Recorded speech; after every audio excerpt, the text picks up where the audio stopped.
Welcome to a Fish Out of Water podcast. This is your host, Richard Lipman. Today we are interviewing Reverend David William Parry. This is part 3 of this podcast. Oh, David, sorry to interrupt. Thanks very much. We'll do the last 10 minutes or even shorter. 10 minutes is okay, but more than that might be a little problematic. I understand. There was one thing when you were talking about the devil. Have you ever seen exorcisms or witnessed that yourself? Right, let's go back to your colleague's question. In traditional Roman Catholic teaching, there is an entity which is a fallen angel who falls because of the entity's own iniquity into the depths of the netherworld as a punishment by God. However, that is traditional Roman Catholic teaching, and I think that is far from simple. What do we mean by entity? What do we mean by creature? What do we mean by angel? All these things are questions, they're not answers. Certainly at the Second Vatican Council, the major architect of that, Father Caliban, didn't deny that, but he said roughly what I'm saying. What does all that mean? And he would have said it's not really as helpful as talking about some sort of force or some sort of flaw in creation. That's much more productive if we're trying to understand human moral iniquity. We can't talk about the iniquity of angels. We are not angels. We can only talk about what is human and have any meaningful conversation about that. All this is wonderful, and also I think the language of the philosophers gets too easily confused with the language of the laity. Not that I'm saying the laity are ignorant or stupid, they're not. The famous conundrum of Thomas Aquinas, how many angels fit on the head of a pin? That is not a trivial question. As a philosopher and theologian, he's actually raising the issue of non-spatial being, which he does not expect people in the congregation to join in with, right? And that's no disrespect to them. Are they looking for those things? No, they're not. Are they trying to assume those things? No, they're not. Most priests are worried about human failings and human situations, and that is right. When we look at what the world is like at the moment, I can't think of a single year in all of my life when there's ever been peace across the world. Never. There's never been a day where people have celebrated being human. There's never been a day where we've all thought, thank God we're here and let's look after each other a bit more. There's never been a single moment of a single day. Well, what about Therefore, Christmas? Well, in the face of iniquity, we remember a hope. We remember a promise. The idea that a divine child, that a God child, that a new child, every new child that's born into the world represents hope for the human race. Yes, that's beautiful. But warfare is still going on at that particular time. I'm not saying that crushes that idea. I'm saying that even at sacred times like that, in World War II, offensives still took place. The closest miracle we get is the end of hostilities in World War I, when the first Christmas came up and both sides stopped trying to kill each other. And of course, it was actually the officer class in the British military that started hostilities again. We got to look at things like that. Most priests are busy and they're worried about what is going wrong in somebody's everyday life. And that is correct. Is there a devil? Yes, there is. That's what they say, because isn't that a good way of saying it? Certainly Father Rana would have seen that more as a deficiency of something, as a flaw in the creation, or as a force. So already you're not using the language of angels, you're using the language of something else. But that's okay. We mustn't. Life isn't a Hammer horror movie. We whatever the reality of these things are, it is complicated. Yes. The minute we stop asking those questions, that's if there is an evil power, the evil power wants us to stop asking these questions. I like the great Catholic exorcist Father Amorth. I mean, there was a movie, I can't remember what it was called, with Russell Crowe about one of the major exorcisms he was involved in. I mean, he is a man of simple faith and he got results. So I'm split down the middle with that one. He's a man I hugely admire. He was the Pope. That was it. That was what it was called, the Pope's exorcist. I mean, he was a man I don't necessarily listen to on terms of theology, but I do listen to in terms of practical everyday results. He cured people of their problems. He got them back to full health. My God, what a testament. So the question begins, what is he dealing with and how is he doing that? I don't think it's helpful in our day and age to keep simple mythic language from the past alive beyond a certain point. Our ancestors were not stupid. They knew these things could only be talked about in terms of myth and in terms of symbol. How else can you talk about these things? But they didn't expect the conversation to stop there. They were rather hoping that we as their descendants would keep on the quest, would keep on the journey, would keep exploring. If there is an entity known as the devil, whatever that might mean, that is the one thing the devil doesn't want. It doesn't want us discussing what these things actually mean and how to dispel all this wickedness once and for all. That does interest me. And on that level, yes, I'm perfectly willing to discuss these things. Okay. How would you do that? And is it connected with the paranormal? Oh, there have been popes that have loved the paranormal. There have been popes that have loved the paranormal. Who? People, I can't remember. It was I mean, he loved EVP phenomena. They get their knickers in a twist about discussing the supernatural and occultism, although that's a bit ironic because natural magic, white magic, was encouraged in the church for centuries.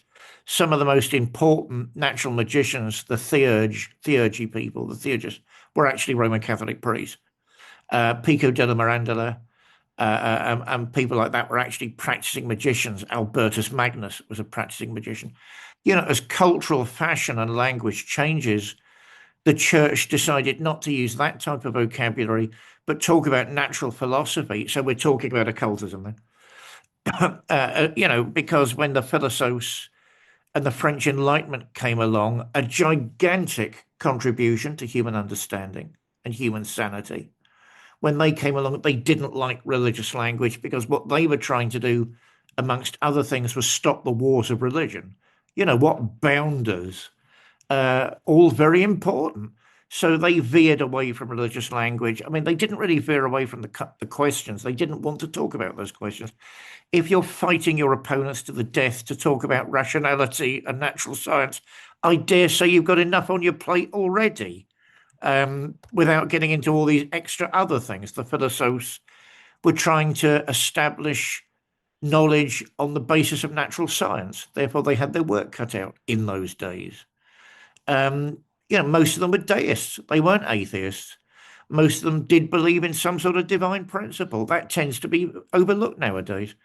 They just didn't want to talk about that. Let's talk about humanity. Let's talk about what makes us human and whole. Wow, the ultimate Catholic thing.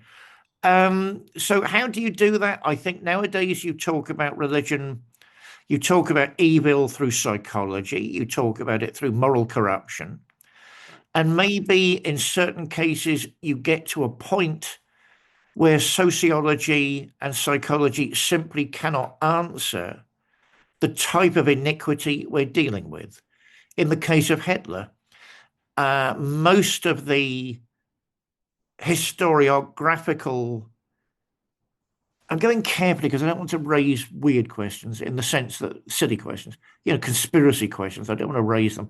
Most of the rational accounts of Hitler's obvious evil fall flat for me. So it's just some guy with his knickers in a twist who caused lots of trouble. So that's it then. And there are socioeconomic reasons why all this happens. Oh, so that's it then. I don't think any of those rational explanations explain Auschwitz. I've been to Auschwitz. They don't go far enough about a group of people that industrialized slaughter, that industrialized racially motivated genocide. There is no psychological account. There is no political account that can really explain that. That's when we begin looking at other and extra things like, is there a metaphysical level to evil? If there is, what is it? So it's not like these questions don't exist, or you suddenly, I don't know why people are so concerned about losing the devil. Take one look at the news, global news, the devil is at work. I don't know why they get more worried about that than being right with God. I wish people were much more worried about being right with God. That sounds more important to me. Are you leading a life of love and tolerance and compassion? If not, why isn't that worrying you more than the devil up to shenanigans? Does it all tie in with the paranormal? Obviously, if you get to cases like Hitler, who's the obvious case, whereby the level of wickedness is so beyond human comprehension. And by the way, the Nazi elite were tinkering with the paranormal. I think that's been established How by so? main. Um, How so? oh, I mean, basically, it was Himmler more than Hitler. I mean, there was a wonderful book, The Occult Roots of Nazism, by Nicholas Goodrich Clark, a very mainstream and established historian, who says, he felt it was unwise to just ignore all of that. Why? Because it was part of the activities of the Nazi Party, and it was part of the resource that the Nazi Party felt it had, part of the justification. That's a weird one that it had for its activities. You've got to remember the Nazi Party was a ruthless, ethnically based war machine. Um, Already, for me, you're getting into sort of demonic territory. How can human beings in a country like Germany, the most enlightened, the most educated, the most balanced, how can all of that arisen in Germany? Right. So yeah, I think the minute, not every single type of paranormal activity, if Richard Lippman's auntie suddenly has a telepathic moment, is that the work of the devil? I doubt it. So it becomes a party joke. Listen, Aunt Flora, did you really? Are you sure you did? So it becomes a fun family thing. So, and are there other levels of the human mind? I mean, certainly even Freud talks about that. In his letters towards the end of his career, he starts talking about the black tide of occultism. Those forces of the id, that primal nature inside us all, the animal inside us all, which simply can't be quantified, which simply can't be discussed, which simply can't be rationalized. All these things appear to come from that area. Jung talks about the paranormal, in terms of there are rarefied states of psychology whereby unusual phenomena are generated. So certainly modern scholars wouldn't say all of it is linked in with evil. I mean, to be fair to our ancestors in medieval times, they didn't either. They thought a lot of it was just life. These things happen. Isn't that odd? What do we make about it? We don't know. Certainly, it's unwise, having said that, to say that these things don't have a link with demonic activity. At certain points, they do. I mean, weirdly, Ouija boards appear to have a link, but that's because you're opening the mind's access not only to deeper levels of itself, but I mean, you're throwing caution to the wind with Ouija boards, in the sense that you're inviting anything to happen. Well, that makes no rational sense to me. And if you're going to be, would you invite anything into your home to do and say whatever it wanted? No, you wouldn't. So why would you do it in your mind? I mean, why would you do that with a group of people? I don't know. Is it just a party gag? Most 99% of the time, yes. Should it be given to children as a sort of cool Christmas gift? No, it shouldn't. Yeah, I mean, there is a crossover between those things, and there's a direct crossover in certain types of occultism, which isn't just experimental psychology, which isn't just an experimental New Age spirituality. There are types that are directly linked with the forces of evil, and there are times when politicians, by which I'm thinking about Himmler and the Nazi Party, where they brazenly, openly, and directedly want to explore these things for their own political gain. I mean, then you're looking at something absolutely monstrous that cannot be explained by people like me. I'm not trying to reason away these connections. I'm not trying to reason away traditional understanding. Otherwise, I wouldn't be a priest. What I am saying is let's not throw out the baby with the bathwater and let's not rush to conclusions. Certainly, even Father Amorth didn't want that. He advises against that. Don't rush to conclusions.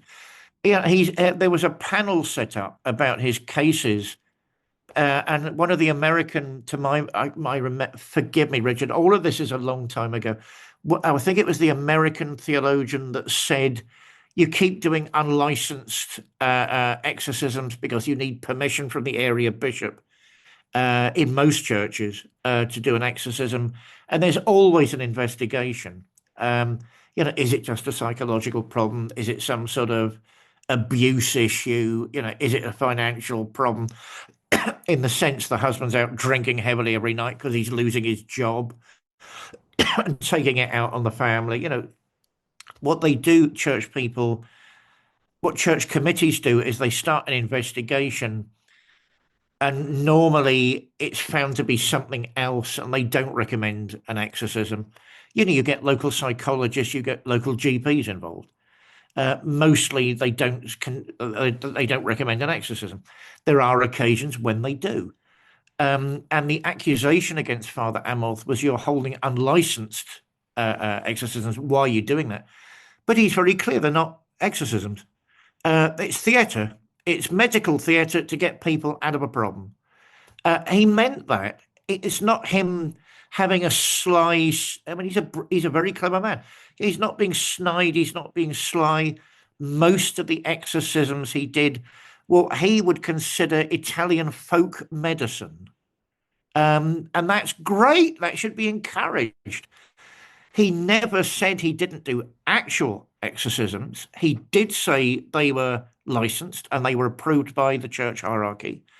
And some of those stories are absolutely terrifying. Challenging, countering dark forces, which he and the local area bishop finds are beyond what can be explained rationally. Then you're looking at a different ball game, and I don't doubt those things exist. I know they do. Have I been invited to them? Yes, I have. What did you experience? I've never had the chance to go. I mean, they're rare, Richard. At least, with the circles I move in, they're rare. They do take place.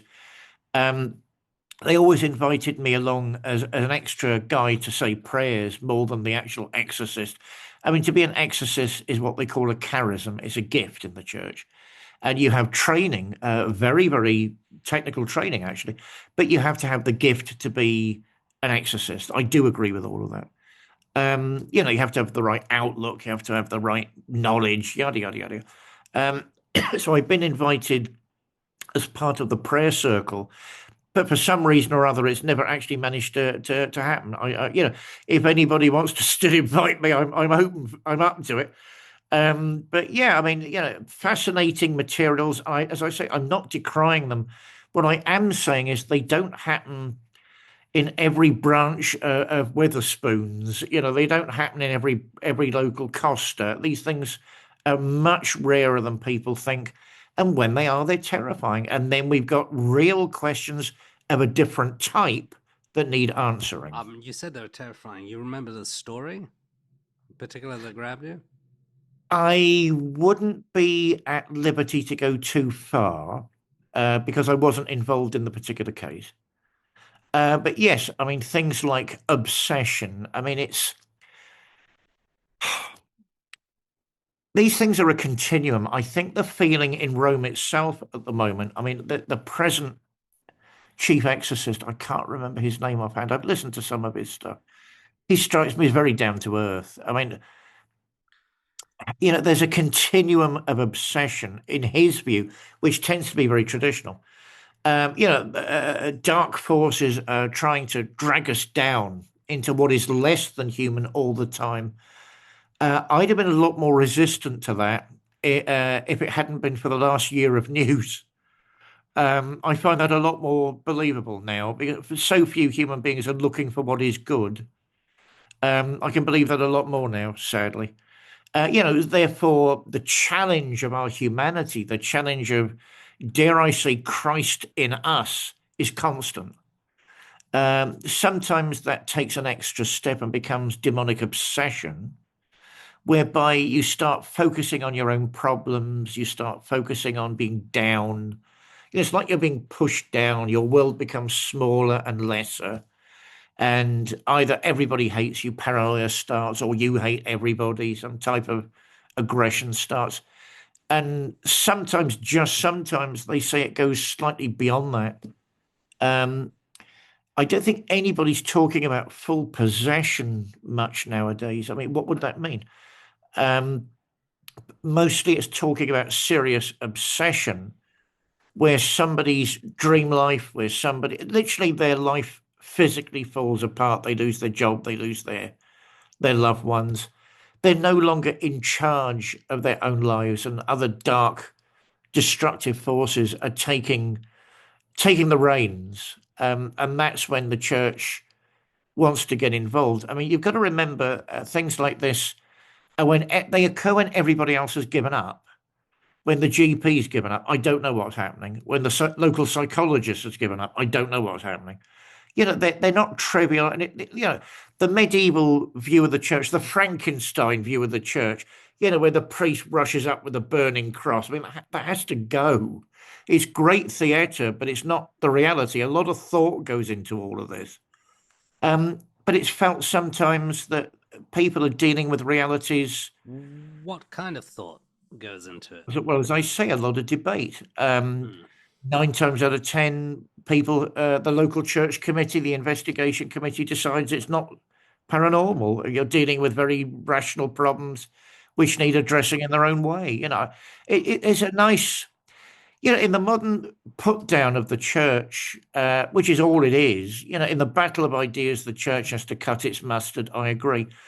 But the put down of the church, that everybody's some sort of barely educated crazy that can't get beyond the medieval mindset. I mean, that is just wrong and unfair and untrue. And even exorcists, mostly they're very educated people. Mostly they've got master's degrees in psychology. They're not stupid people doing stupid things. I mean, that's a caricature of secular society, but secular society is built on a view of life, which is biological determinism. In the Middle East, there's something called the jinn. Is there a connection? Do you know, I tempted to hold a conference on the jinn next year. You don't get that in Judeo-Christianity. You're talking about a different phenomena. Because I've looked at the early Judaic sources. You do get groups, hierarchies of unclean spirits mentioned. Like what? And I think, well, I mean, they're mostly in terms of fallen angels. I mean, the rabbis are very clear that mostly this is sort of sour grapes. Sometimes they're just dark forces that arise in the early days of creation that the Almighty, the All Highest, allows to persist to test creation. You've got to remember we're not dualists. Like the Manichaeans, we don't think there's an equal and opposite force of good and evil battling things out. That's called dualism. That is not Christianity. In the Catholic faith, in all of the variations of the Catholic faith, in Orthodoxy and Protestantism, God is in charge. God isn't being directly threatened with a takeover bid. That is not Christianity. Those thoughts do exist, that view does exist, and a lot of it's filtered into Christianity because of its history, but that really isn't Christianity. God is sovereign. These things battle out in front of the throne of God, but God is sovereign. So to answer you, yes, I mean, I've come across cases of very serious obsession where somebody's life was falling apart, and I was invited to be part of that prayer circle. I believe in the power of prayer. But as I say, it never really happened, and it's not really professional to talk about cases unless I was there at the time. And so. What about things like sin and murder and things like that? How can anyone not believe in sin looking at the evening news nowadays? People get in their knickers in a twist because they think it's sex. Somebody's stopping me having sex. I'll do what I want. For God's sake, grow up. There's a separate row. There's a separate Barney in the church about homosexuality. There's a separate row about what even heterosexual married couples can do. Please come up to date. That is separate from sinfulness. Is all of that directly the language of sin? No, it's not. Is there a connection? Obviously, yes, there is. And then you get theologians arguing. In the Roman Catholic communion, certainly it is still sinful to act upon a homosexual impulse. You can be gay and not active, and you can still take Mass. But if you're gay and an active homosexual, you cannot take Mass. You must go through confession and all the rest of it. But some theologians don't agree with that for the simple reason that if we look at what modern science is saying, that simply cannot be a crossover point. Pope Francis didn't like the language of sin being used for homosexuals. A perfect example. He thought the whole thing was retrograde.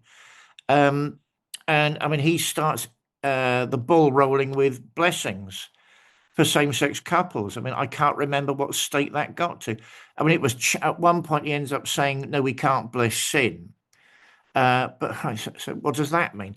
Do you mean in an old gay couple that aren't having much sex anymore, they can't be blessed? You know, in real life, these things are not straightforward. So certainly the Roman Catholic position would still be that certain types of sexual activity are sinful. But what does that mean? You know, the laity, I wish Roman Catholic priests would involve the laity in these conversations more than they're doing. Although I take the point that there are only 24 hours in the day. It's been said to me, what do you want us to do? There are only 24 hours in the day. And now we've got to do all this as well. I take the point. Clergy are treated abysmally nowadays. They're workaholics, or loads of them have psychological problems and drinking problems now because they're doing their best. No one appreciates what they're doing. They're doing everything they can as the unpaid psychologist, counselor, teacher. You know, you're on call 24/7 and nobody appreciates a thing they do.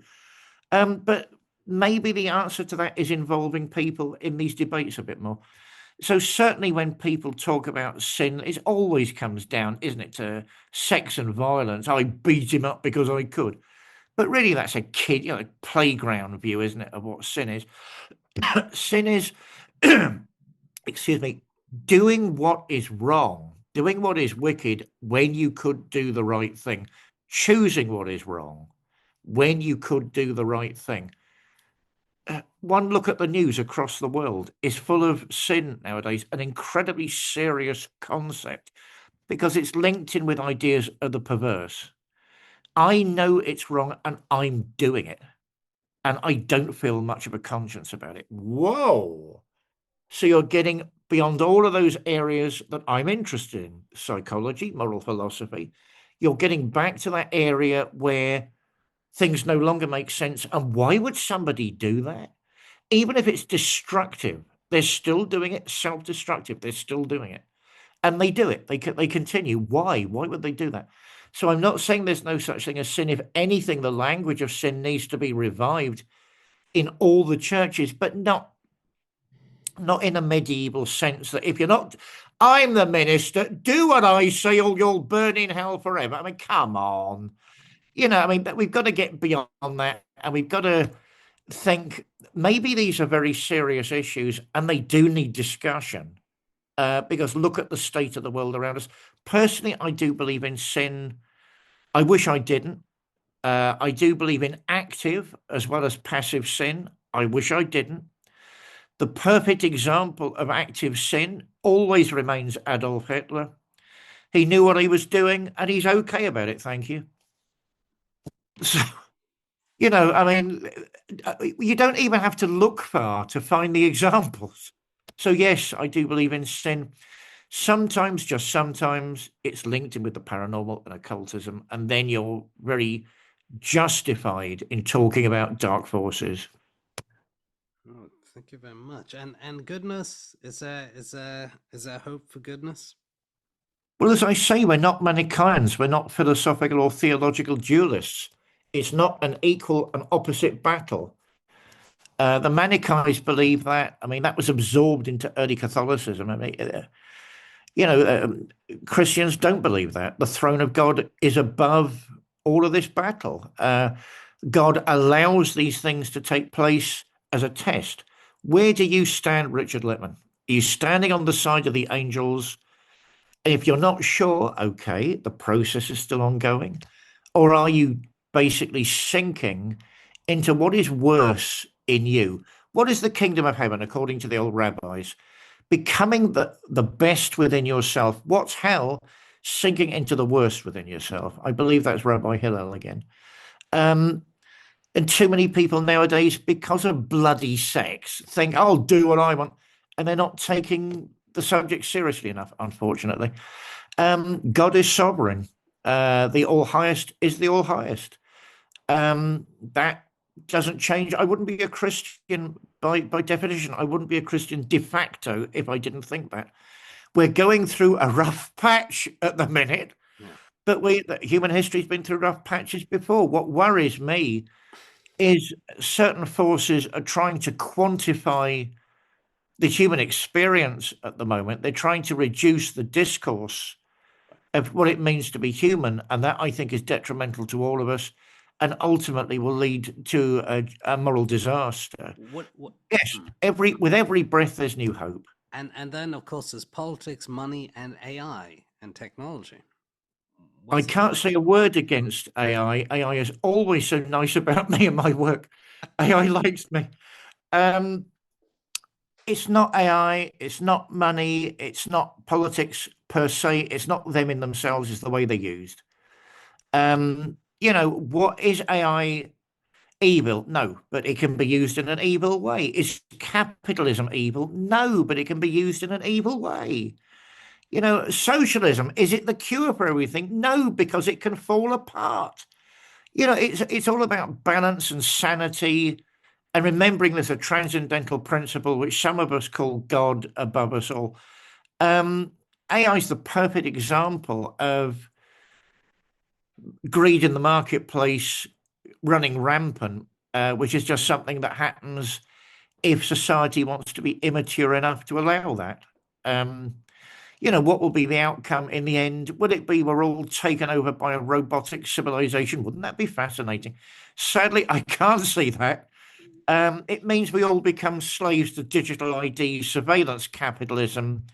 Professor Zuboff wrote the book on surveillance capitalism. More people need to read that. Where these corporations are trying to get inside our heads and inside our bodies. I personally find that moral corruption. So in other words, we're slaves because you want to flog a bit more tact. No.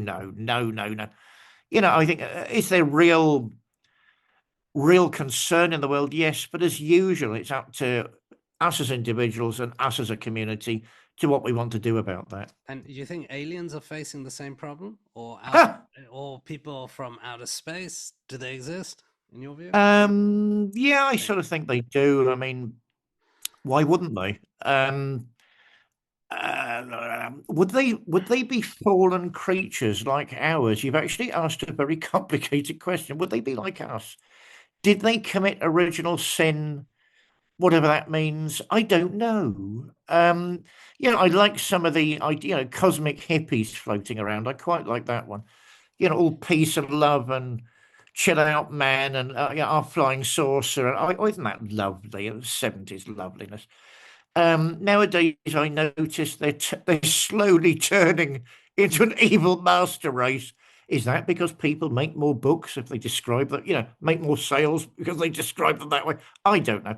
I tend to think if we were realistic about what they might be, I mean, they'd be so different from anything we could possibly encounter. I mean, would we even be able to make sense of the encounter?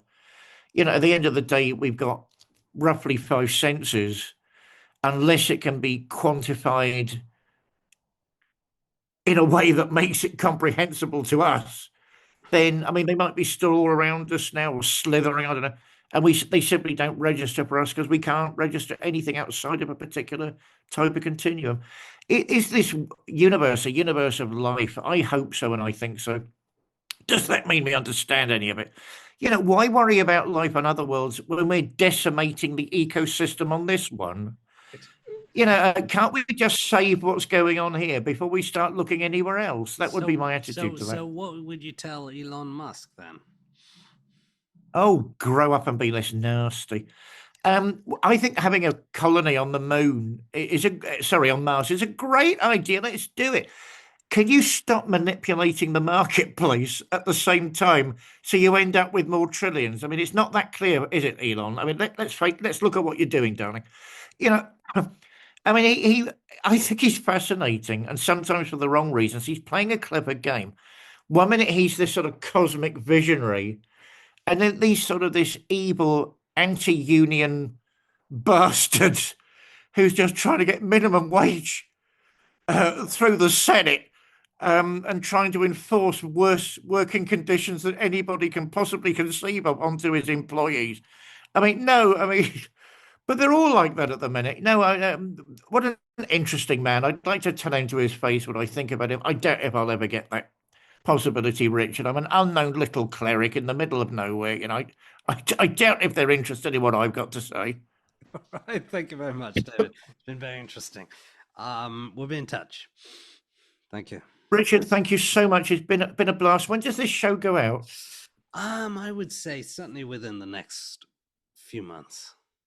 Right. Obviously, let me know. It's been great fun. Love to you both. Thank you. Thank you. One thing on your website, some of the links are not working on your books. So when clicking on I know. It's all got to be updated, Richard. Oh, yeah. I'm also guilty of there's only 24 hours in the day. Yes. I know it needs doing. So, but at the moment, I'm focusing on the new big book. Because somebody was, and also next year's play, because Victor was saying, well, what are you staging next year? So he's sort of got me, he's cornered me, and I have to focus on those things at the minute. Yes, I know, I've got to get that fixed. And thank you for letting me know. Thank you. It's been a pleasure. Good luck with the project. I mean, I hope the other thing's working well. Yeah, we're going to meet with Chris French, hopefully, in about 10 days. Right. 10 days, and then he's gonna look at it and give us an opinion. We're also approaching other artists and producers. Yeah. About the incident. Yeah. Thumbs up and good luck. Thumbs up and good luck. You take care. All the best. Thank you. Bye-bye now. Bye-bye. Thank you for listening to a Fish Out of Water podcast. This is your host, Richard Lipman. Should you have any questions, comments, or suggestions, please get in touch.